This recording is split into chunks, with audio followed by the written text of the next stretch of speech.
Esimese maailmasõja ajal kogunes neutraalsetesse maadesse näiteks Šveitsi hulk sõjapakku läinud kunstnikke. Zürichi linnas kogunes väike mässumeelne kunstnike grupp ja nemad arvasid, et maailm on sõge ja kuritegelik ja igasugune moodne kapitalism, loogika ja esteetikas ei sobi ja nii-öelda keskmine kodanik oli nende meelest justkui selle kuritöö kaasosaline. Ja nad naeruvääristasid kõiki väärtusi ja proovisid inimesi absurdiga šokeerida ja endast välja viia. Ja seda hakati kutsuma Dadaks ja Dada korraldas ka näitusi, kus eksponeeriti ka sõjaaegset või sõjaeelsete kunstnike töid ja valikolus oli pigem lihtsalt see, et nad olid hästi uudsed teosed ja dadaism levis eelkõige võimalikult rahutu kujundusega trükis. Ehk siin on üks näide sellest trükist.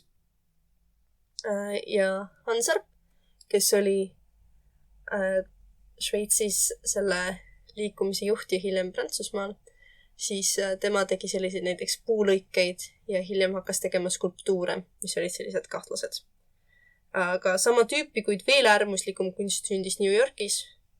Näiteks selline härra nagu Marcel Duchamp joonistas Mona Lisale lihtsalt vuntsid ja habemette ja ütles, et see on tema kunst.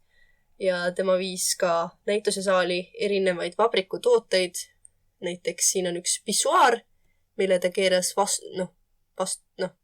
ümber ja siis kirjutas siia peale vabriku omaniku nime ja aastaarvu.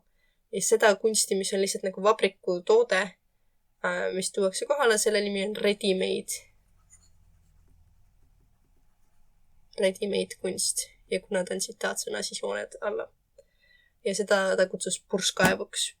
Ja seda peetakse ka üheks kõige tähtsamaks kunstiteoseks eelmise sajandi omaks, sellepärast, et see väga radikaalselt muutis seda, et mida kunstiks võib pidada. Et kui alguses oli kunst, miski, mida kunstnik loob oma kätega, siis tema lihtsalt ütles, et see on kunst. Ja siis nii siis oligi, et see, mida võib pidada kunstiks, seda hakati siis kunstiks pidama. Ja dadaism levis ka Saksamaal, eriti peale sõda, aga ta jäi üsnagi lühiajaliseks ja lagunes peale seda ära, kuna selline liikumine läks lahku, aga selline mässumeelsuse idee kunsti alles. Nii et 50-ndatel ja 60-ndatel aastatel, väga hästi kirjutasin, see on 60-ndatel aastatel hakkas kunstiringkonnas tekkima vastasseis sellisele abstraktsele ekspressionismile. See oli muutunud hästi moodsaks, arvati, et sellega on raske midagi uut luua ja avalikkus juba oli harjunud sellega, et kunst on ebatavaline ning mõned arvasid, et selline avantgardne kunst peabki olema vastuolusid tekitav. Nii et jälle sai Marcel Duchamp ja dadaistid, nemad said jälle siis eeskujuks järgmisele põlvkonnale kunstnikele. Ja siin on neodada. Ja üks härra, kes vileles siis selles stiilis, mitte stiilis, võib-olla isegi vaid voolus, oli Klein. Ja temal tegi sellist asja, et ta näiteks esitas ühevärvilisi siledapinnalisi lõuendeid, mis oli tõesti sageli siniseks värvitud, või siis korraldas selliseid etteasteid nagu antropomeetriaid, mis tähendas seda, et publiku ees ja orkestri saatel alasti naised mäkerdasid ennast värviga kokku ja siis jätsid kehadega lõuendile jälgi, et siin on üks naisterahvas, kes on natuke värviseks teinud ja siis siin on teine naisterahvas ja siin nad teevad siis oma kehadega justkui maalivad. Teine kunstnik näiteks ehitas erinevaid väga absurdseid masinaid, mis näiteks sageli ennast lõhkusid või siis nad hävitasid iseennast või siis joonistasid või tegid mingit mõttetut tööd või siis nõudsid ka publiku osalust.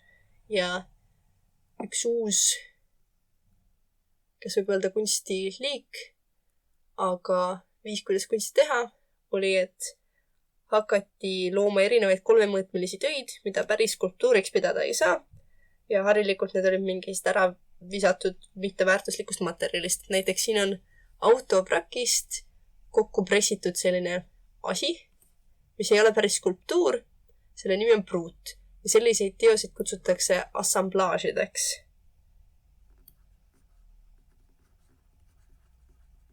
Assamblaaž. Ja siin on üks teine assamblaaž, mis on tehtud siis ära visatud. Need on vist kontrabassid. Ja see on ja tada.